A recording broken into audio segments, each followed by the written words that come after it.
Okay, bismillahirrahmanirrahim. Assalamualaikum warahmatullahi wabarakatuh dan salam sejahtera. So, macam biasa kita akan lihat bagaimana prestasi pasaran dunia, terutama sekali di Amerika Syarikat dan juga di pasaran di Malaysia. Okay, so kita lihat dulu bagaimana prestasi di Amerika Syarikat, iaitu di Dow Jones. So, indeks Dow Jones. So, kita mula-mula kita tengok dulu. Okay, apakah candlestick yang telah terbentuk pada hari Jumaat semalam. Okey, so hari Jumaat semalam kita nampak satu candlestick yang dinamakan, kalau kita nampak kat sini, ini adalah merupakan candlestick yang dinamakan sebagai bullish harami. So bullish harami ini pula terbentuk pada garisan yang saya telah lukis ini. Okey, ini adalah merupakan, kalau saya lihat pada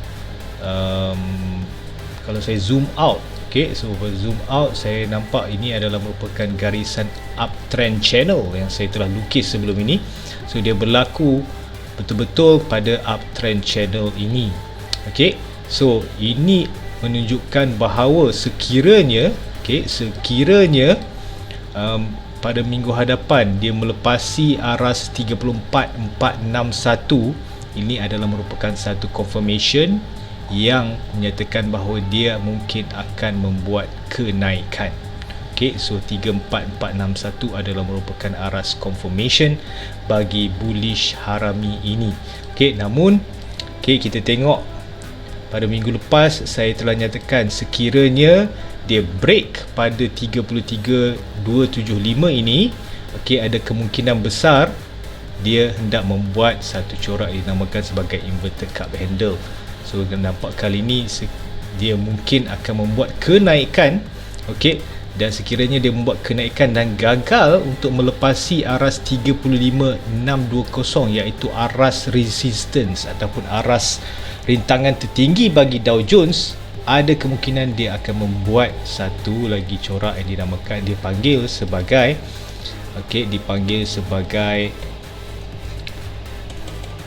head and shoulder. Okay, so kita tengok pattern apakah yang akan berlaku kepada Dow Jones. So sekiranya berlakunya pattern head and shoulder ini menunjukkan bahawa kebarangkalian besar trend daripada uptrend ini mungkin akan berubah arah menjadi downtrend. Okay, so seminggu 2 minggu ini mungkin menyaksikan satu masa tempoh yang penting bagi Dow Jones untuk sama ada dia nak pilih untuk turun ataupun untuk naik. Okey, dan kalau anda dapat perhatikan kat sini, so ini adalah lebih clear lah. Okey, so kalau saya tukar warna di sini, sekiranya dia membuat kenaikan, dan dia gagal untuk melepasi zon rintangan yang saya telah warnakan dekat sini, maka dia mungkin, dan juga dia break this neckline yang baru sahaja saya buat tadi, itu adalah pattern head and shoulders. Okay, so agak kritikal bagi Dow Jones, indeks Dow Jones di Amerika Syarikat. Okay, kita nantikan apakah yang akan berlaku. Okay, kalau kat sini pun sebenarnya kita dah nampak left shoulder, head dan right shoulder di sini. Okay, so masih lagi dekat sini, dekat neckline ni masih lagi bertahan. So kita lihat bagaimanakah prestasi bagi Dow Jones next week ataupun minggu hadapan. Okay, so kita kemudian kita pergi kepada indeks S&P 500.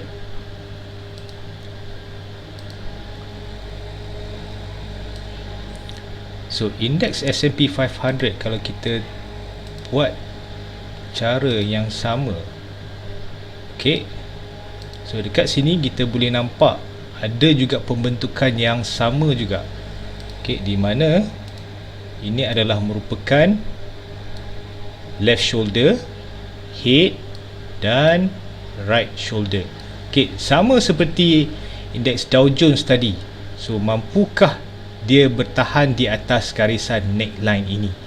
So pasti menarik untuk kita tengoklah pada minggu depan apakah yang berlaku. So sekiranya dia gagal untuk bertahan di atas garisan neckline ni, dan dia berjaya bocor maka kita boleh lihat berkemungkinan besar dia akan jatuh ke bawah, berubah trend daripada uptrend ni kepada downtrend dan turun sehingga mungkin ke aras sokongan yang sebelumnya, iaitu pada sekitar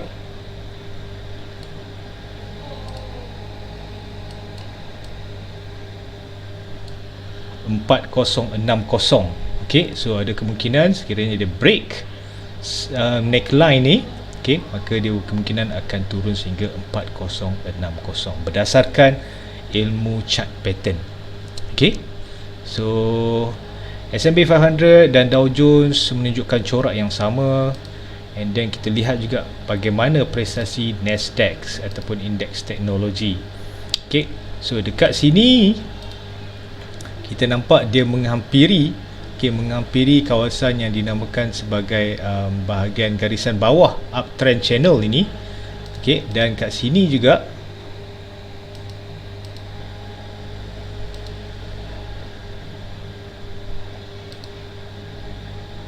so kalau kita lihat kat sini kita nampak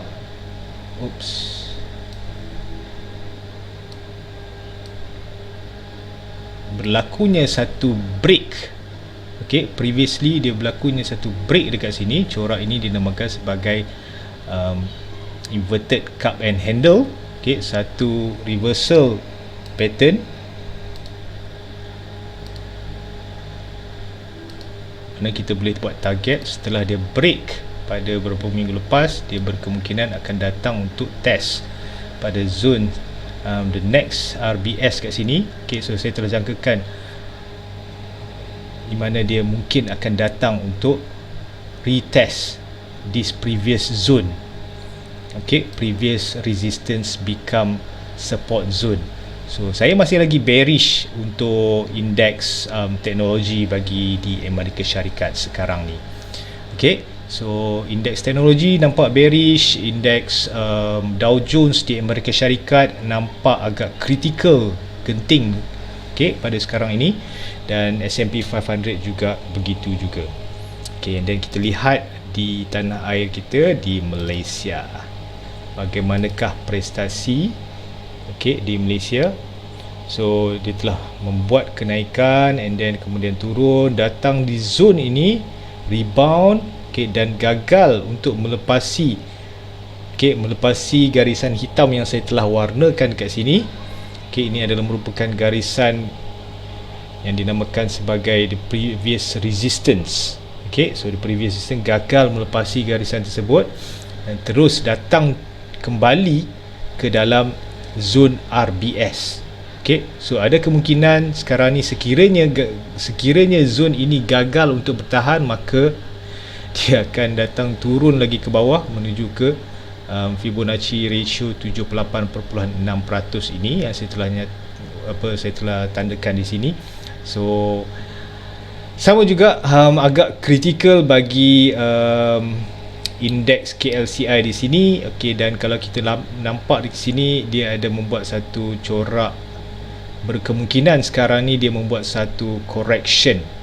Correction yang naik ke atas sebelum dia membuat kejatuhan ke bawah. So nantikan sama ada kesan bagi Amerika Syarikat, pasaran Amerika Syarikat, mungkinkah dia memberikan kesan ataupun impak yang besar terhadap Malaysia. So ini adalah untuk KLCI. Dan sebelum tu anda harus juga ingat bahawa bulan Oktober ini kebiasaannya kita lihat bahawa orang panggil sebagai Oktober.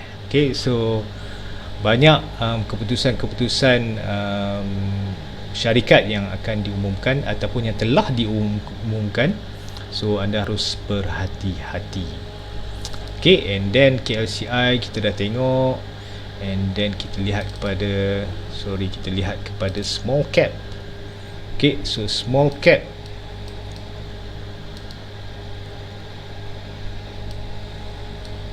cap, di sini dia gagal lagi untuk, sebelum ni dia telah gagal untuk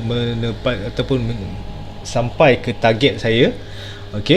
So So gagal untuk sampai ke target saya, membuat satu penurunan datang menuju ke zone RBS ini, kemudian naik kembali ke atas. Itu untuk small cap.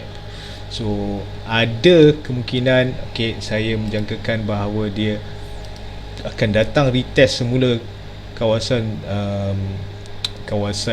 RBS ini, ataupun mungkin dia akan turun di bawah daripada arah support sini dan menuju ke sini. Tapi saya menjangkakan first kali dia akan datang retest ini sebelum membuat keputusan sama ada nak try pecah di previous support ini, the previous low ini. Sekiranya previous low ini berjaya bertahan, maka itu satu cerita yang cantik lah. Kalau tidak, mungkin dia akan guyup jatuh lagi ke bawah. Itu untuk small cap. And then kita tengok Ace Market. So Ace Market masih lagi berada dalam keadaan sideways di sini. So masih lagi bertahan di dalam keadaan sideways seperti mana yang saya telah nyatakan dalam video-video saya minggu lepas. So mungkin anda boleh mengambil peluang untuk mengutip counter-counter saham-saham yang berada di dalam market ataupun pasaran Ace ini. Kerana dia berada di dalam, sekarang ni sedang membuat satu di dalam fasa yang dipanggil sebagai fasa accumulation. Itu bagi Ace Market. Kita lihat pula kepada indeks teknologi. So indeks teknologi pada minggu lepas saya masih lagi menyatakan bahawa ada kemungkinan dia hendak membuat kenaikan, naik ke atas ni untuk datang menguji semula garisan the previous trend line ini. So dia telah naik and then kemudian telah membuat satu reversal candlestick di sini. Turun semula berjumpa dengan middle line of the uptrend ni, and then sekarang ni mungkin dia akan membuat satu kenaikan yang terakhir sebelum dia membuat satu correction. So itu adalah jangkaan daripada saya. So teknologi masih di Malaysia masih lagi kuat, cuma ada sikit nampak lemah di situ, walaupun berkemungkinan dia masih lagi mungkin akan naik, tapi ada menunjukkan kelemahan sikit di situ. So itu untuk teknologi. Finance, adakah dia masih lagi akan menyokong kenaikan KLCI? Nampak dia naik, kemudian dia berehat sebentar. So berehat di aras sekitar 50. Masih lagi bertahan di aras 50% Fibonacci retracement ini. So nampak mungkin dia akan membuat satu sideways sebentar, sebelum membuat keputusan sama ada untuk naik ke atas ataupun turun ke bawah. Seperti juga kalau anda lihat corak ini, corak yang sama pada indeks KLCI kita. So saya mencakapkan ini adalah wave B sebelum dia membuat wave C untuk jatuh turun ke bawah. And then plantation, berlakunya rebound. So berlakunya rebound pada zone yang telah saya tandakan ini. Mana minggu lepas saya telah menyatakan bahawa kita target untuk dia membuat kejatuhan sebelum membuat rebound naik ke atas. So bagi plantation nampak agak menarik di sini. Nampak agak menarik untuk anda berpeluang untuk mencari counter-counter plantation yang mempunyai asas fundamental yang kukuh. Kerana dijangkakan bahawa dia akan terus membuat rebound untuk naik ke atas bagi menguji semula trend line yang telah downtrend line ini. So mungkin dia akan datang untuk menguji semula downtrend line ini. So itu bagi plantation. And then REITs masih lagi berada di bawah, definitely. So definitely REITs is still dekat bottom. It's definitely not for short term traders ataupun mid term investors. Definitely this REITs is for ataupun untuk pelabur-pelabur jangka masa panjang. Properties and construction kebiasaannya bergerak seperti kedua-duanya bergerak seiring sejalan. So di sini kalau kita nampak dia tarik Fibonacci retracement daripada sini sampai ke atas. And then kita lihat di sini masih lagi ada ruang yang sedikit untuk dia turun ke zon di mana dia berkemungkinan besar untuk membuat satu rebound, naik ke atas. Masih lagi ada ruang dia untuk membuat sedikit kejatuhan. Adakah construction pun begitu juga?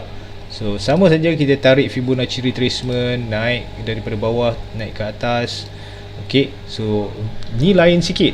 So ini adalah lain sikit. Construction dia telah cecah zon Fibonacci di antara 50 sehingga 61.8%. Tetapi kalau kita lihat properties dan construction, coraknya adalah sama. So berkemungkinan ini adalah wave B, ataupun construction ni dah start wave C, di mana mungkin dia akan down deep lagi untuk datang retest dia punya previous support, iaitu pada 159, 160. So arah support dia sekarang ni berada pada 162. Itu untuk construction, masih lagi bearish. Properties pun masih lagi bearish, menantikan rebound untuk naik ke atas. REITs tadi kita lihat bahawa of course dia masih lagi berada di bawah. Plantation ada kemungkinan untuk membuat lonjakan naik ke atas. Finance masih lagi berada di sideways, possible wave B in the making. Teknologi is possible untuk membuat satu ketujahan terakhir untuk naik ke atas. Dan tengok sekarang kita lihat pada consumer. So consumer is clear cut that basically dia sekarang ni berada dalam keadaan bearish. So di mana kalau kita tarik Fibonacci retracement ini, macam biasa saya akan tarik dan saya akan target pada zon 50 sehingga 61.8%. Ini adalah target zone saya. So kat sini, so ada kemungkinan dia masih lagi akan datang dan turun ke bawah. Masih lagi bearish untuk consumer. And then transportation. So transportation nampaknya macam dah pancit sedikit. So kalau kita lihat previous trend, zap, dia gagal untuk melepasi 904.98 ini. So sekarang ni sekiranya dia berjaya lepas 904.98, bermaksud dia akan membuat kenaikan. Tetapi all in all, sekiranya kita lihat dari segi bigger picture, so dia masih lagi berada dalam keadaan uptrend. Cuma minyak gas tu dah agak kurang sikit bagi transportation. And then kita tengok healthcare, ZAS turun ke bawah, sekarang ni berada pada zon RBS. So sekarang ni berada pada zon RBS dan juga merupakan zon di antara 50 hingga 61.8%. So apa yang kita nantikan sekarang ni is untuk zon untuk indeks healthcare ni membuat satu reversal candlestick ataupun divergence ataupun reversal pattern. So kalau kita lihat di sini masih lagi tiada divergence. Reversal candlestick hampir-hampir untuk membuat satu candlestick dinamakan sebagai piercing candlestick, tapi gagal di situ.